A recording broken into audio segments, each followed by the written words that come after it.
2 дня подряд Усть-Вымский район провожает призванных на военную службу по мобилизации добровольцев. Примерно 50 мужчин. Односельчане, родители, близкие и родные люди, друзья и просто знакомые пришли поддержать земляков, показавших пример настоящих защитников.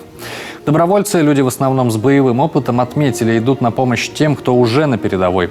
А еще для них честь отдать долг родине. Пришло время еще раз вспомнить далекий 1941, когда с доблестью и честью наши деды и прадеды отстояли страну, собраться с духом и вновь показать врагу нашу силу.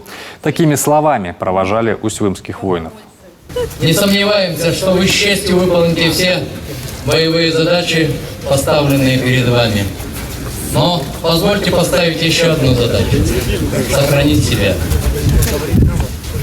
Враг силен, коварен, беспощаден. Поэтому действуйте с холодной головой, с расчетом.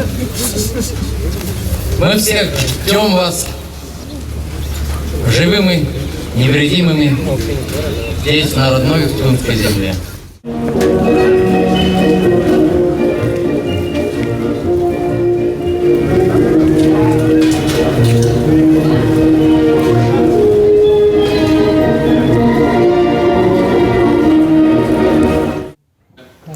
Живых свидетелей войны с фашизмом 40-х годов все меньше. В Усть-Вымском районе простились с последним участником Великой Отечественной войны. Виктор Ульянович Угринович умер на 97-м году жизни. Служил в должности командира стрелкового отделения. Освобождал Польшу, Восточную Пруссию, Чехословакию. Войну закончил в Праге.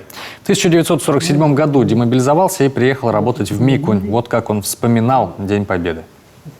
День Победы. Война закончилась в Берлине. Значит, ну что, стали друг друга поздравлять, как обычно.